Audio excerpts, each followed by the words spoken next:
This is a complimentary piece of music from Free Sound Effects Library.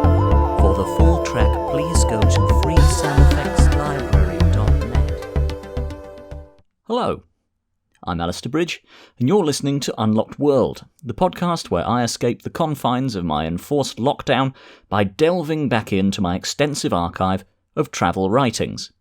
Now, first up this week, an apology. Not only was I locked in my home last week, but I was also locked out of my own podcast. I had handed over production control of my podcast to a young man that I met via a local forum, who it turns out was something of a joker and, if I may be so bold, a right little shit. Unbeknownst to me, the episode which was released last week was something of an obscene transmission, so for that I am deeply sorry.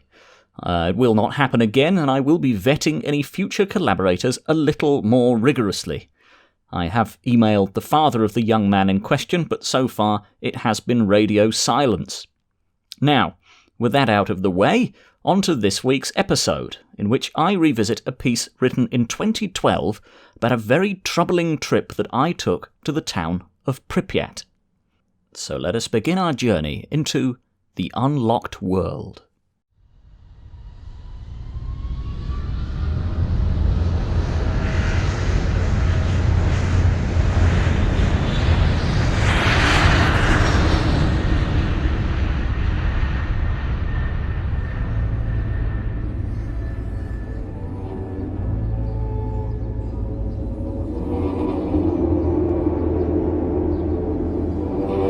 This is a complimentary piece of music from Free Sound Effects Library.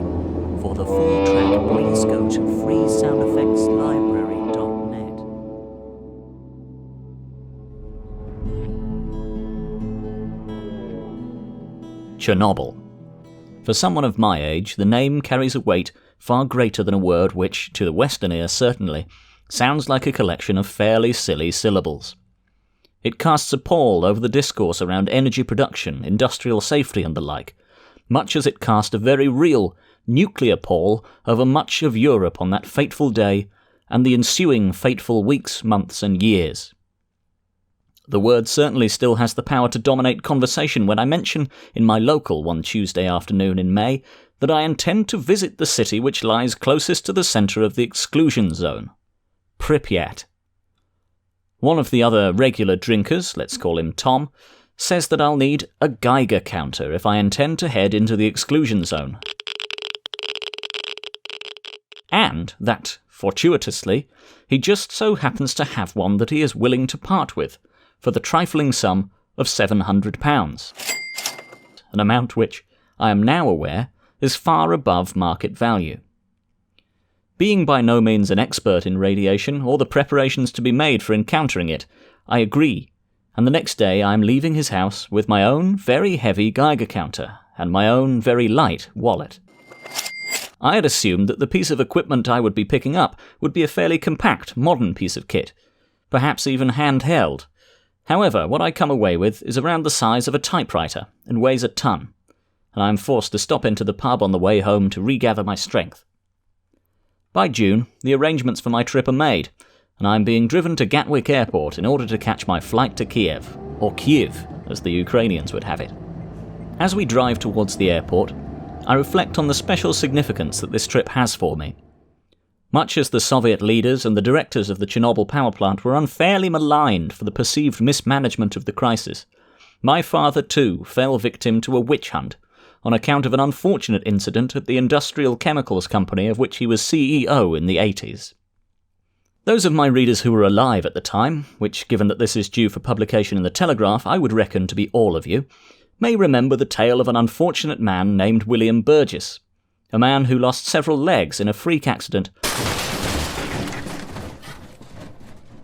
whilst working as an administrator at Geddes and Bayford Chemicals. The pitchforks came out for my father based around some wafer-thin allegations about missed routine safety checks and a culture of fear at the plant. William, or Whiskey Burgess as he was known in the press after the company disclosed information about his struggles with alcohol, came after Dad with some opportunistic lawyers in tow, greedy for the kind of settlement that would have him swimming in drink for life. My father's good name was dragged through the mud, and the ins and outs of Burgess's sordid little life were laid out in the papers for months. The whole wretched affair necessitated a temporary relocation to our holiday home in the Swiss Alps, during which my mother and father's relationship soured, and I became very bored indeed. Eventually, after a protracted trial by public opinion and actual trial in court, my father was exonerated. I remember the judge's closing remarks, expressing his deepest sympathies to my father for the many months of his life ruined by the experience, and the increased heating costs which our relocation to Switzerland entailed. All I'll say is thank heavens for the Masons. I am jolted from my reverie by our arrival at Gatwick, and one last idle check of my flight details reveals that I am due to fly from Heathrow, and that I am required to have a rather sheepish conversation with my driver. I sense that the man is possessed of both an extreme frustration and delight as my fare grows exponentially before his eyes. Traffic outside Heathrow means that we arrive some 3 minutes before my flight is due to depart, and I have already mentally made peace with the purchase of another ticket. After lugging my Geiger counter and travel bag around the airport for some time, I am able to find a desk from which to purchase my replacement ticket. For 2 days' time, for £600. I check into the airport Hilton, and by 2 p.m. have dropped my bags in my room and settled myself into the lounge bar. Performing some basic arithmetic in my head, I conclude that my journey has already exceeded the budget which I had set, but surmise correctly, as I am a man of some means, that a little more can't hurt, and order a magnum of champagne. Making conversation, my server asks where I'm going. Kiev, I tell him. He asks whether I'm heading to Ukraine to watch the Euros. Being a man not particularly fond of football, I am perplexed. What on earth are you talking about? I ask. The Euros. Euro 2012. The European football tournament, which is taking place jointly across Ukraine and Poland this month. I am blank-faced for a moment. It had been my intention for this journey to be a handy excuse to avoid some of the congestion around London, as the Olympics will mean that every Thomas, Dieter and Henri descends upon our fair city to watch some drugged-up cheats pound around a track for God knows how long. However, I am now forced to question my timings. After a little further research, it becomes clear that my dates were somewhat off, and I will be arriving in Kiev for the start of Europe's biggest football tournament, and I'm scheduled to return to London for the start of the Olympics. Shit. Or lino, as the Ukrainians would have it. Not a football fan, then? Asks my server. By way of answer, I merely ask where my champagne is, and consider reporting him to his manager for impudence. As the day wears on and my champagne dwindles away, a second bottle is ordered. By the time this bottle is at an end, the bar has started to fill up with football fans, honking vapidly about the unique atmosphere of camaraderie at international tournaments. I ask jokingly whether they have their Esperanto phrasebooks with them. Either they do not hear me, or they choose to ignore me. I begin to consider that, with a day and a half until my flight, it would have been perfectly possible to take a car back to Blackheath and return to the airport a little closer to the time. But that ship has sailed, as have I, back to the bar for a third bottle of champagne, which I take to my room. Flicking idly through the television channels available to me, I stumble across a rap video, featuring all sorts of outrageous behaviour with large wads of dollar bills and expensive liquor. In my slightly inebriated state, I get a thought stuck in my head, which refuses to go away over the course of the next 20 minutes of swigging from my champagne bottle. I order a fourth bottle and decide to indulge my flight of fancy. Nude, in the bathtub, attempting to bathe in my champagne, it becomes abundantly clear, even to my adult self, that there is insufficient champagne in a standard-sized bottle to create anything more than an extremely shallow puddle in the base of the bathtub. Sufficiently chastened, I shower the champagne off myself and go to sleep. As I lie drifting off, I see out the window the blinking lights of the aeroplanes taking off and landing. Their frequency amazes me. Who would have thought that departures from the airport would be so regular? So many people taking journeys to so many places. All different kinds of people, with different kinds of lives, travelling all over the world to interact with others, who in turn have their own lives, connections spreading ever outwards across the whole of this precious globe. I was struck by the vast, panoply of human life, all distinct and yet all inseparably connected. Perhaps my cynicism with regards to the great coming together of international sporting occasions was misplaced. In the morning it becomes clear that I had not made it to bed, and in fact had fallen asleep on the floor. The lights which I had seen were those of a Wi-Fi router. Over the course of the day I busy myself with sourcing ibuprofen and keeping my eyes closed. When it is once again bearable to open my eyes, I am able to cast a brief glance over an email from Konstantin, a local guide from near the exclusion zone whose services I will use to smuggle me inside. I have neglected to tell him about my flight issues, and he wishes to know where I am and when he will get paid. I forward my updated itinerary, reassure him that he will receive the remainder of his fee upon our meeting, and roll over in bed. The next day I feel reinvigorated. Clearly the near full day in bed has done me the world of good, and I almost do not notice the weight of my Geiger counter as I ferry my bags to check-in. My passage through security is smooth, excepting the discovery of an errant whiskey miniature in my hand luggage, which I am able to neck and dispose of before any further trouble is caused. And I am soon reclining in the executive lounge, idly daydreaming about the streets of Pripyat, reclaimed by nature, patrolled by the plucky packs of dogs who occupy this liminal space between the urban and the wild. These mental vistas are so diverting that I almost miss boarding. At passport control, the lady behind the desk looks from my passport to me and back again 4, maybe 5 times. It's been a rough couple of years, I joke. She merely says, yes, and I must confess to being a little perturbed. However, soon enough, my bruised ego and I are in our seat. From Heathrow we will fly into Frankfurt, where, unfortunately due to the nature of my rebooking, I will have an 11-hour wait in the airport before flying to Kiev-Borispol Airport. From there I take a train into Kiev, and then to Chernobyl, where I catch a train on the branch line towards Ovruch. A guard, a friend of Konstantin, has been bribed, at no small expense, to let me off at the unused station at Vilcha, which is where I am to meet Konstantin. Some may balk at the idea of a bribe, but as my father was so quick to impress upon me in my youth, and particularly during the Whiskey Burgess days, it is the way of the world sometimes, and if that is what is needed to get things done, who am I to argue? I object to the sum and advance payment, sure, but not the principle.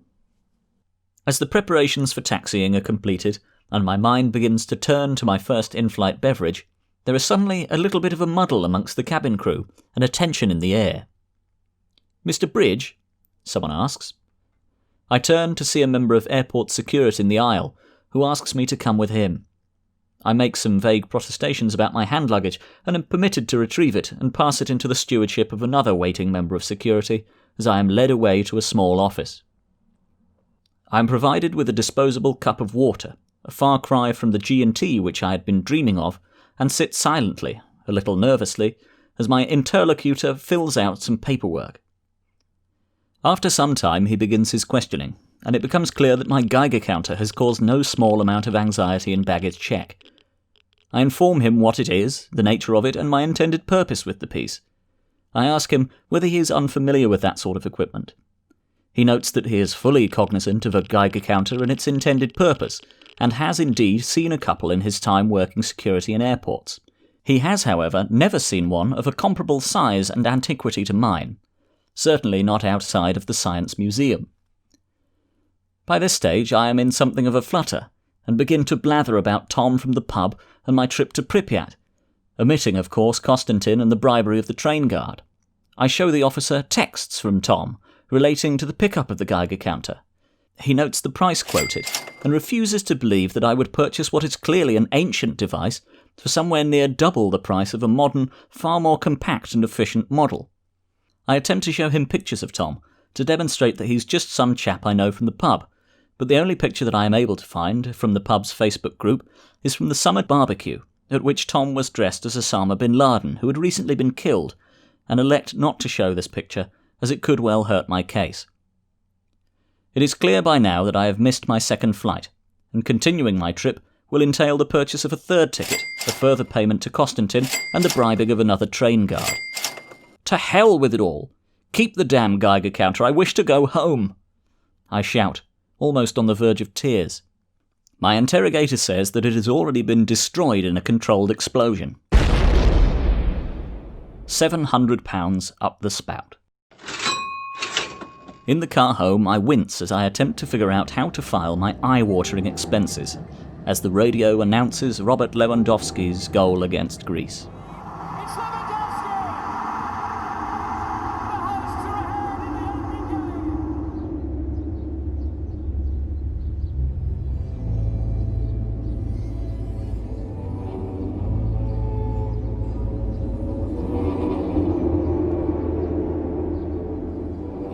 So that was Pripyat. In the years since writing this piece, it has come to my attention that at the time, it was already possible to take a bus tour of Pripyat from Kiev, and that Konstantin was defrauding me to the tune of £1,000. I attempted to recover this money through legal means, but was told that this would be borderline impossible.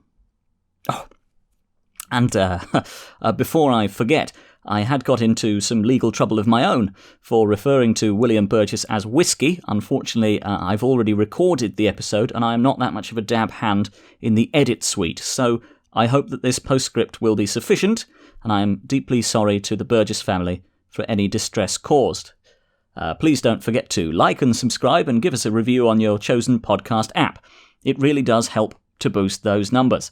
If you wish to get in touch with me, perhaps to request a piece from the archives to feature on the show, you can contact me at alastairbridgeworld@gmail.com.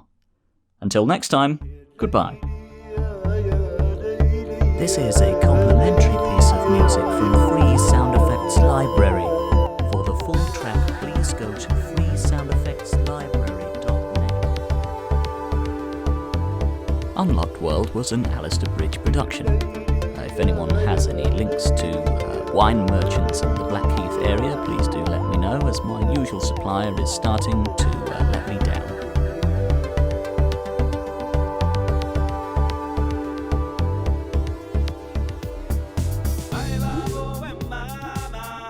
This is a complimentary piece of music from Free Sound Effects Library. For the full track, please go to freesoundeffectslibrary.net.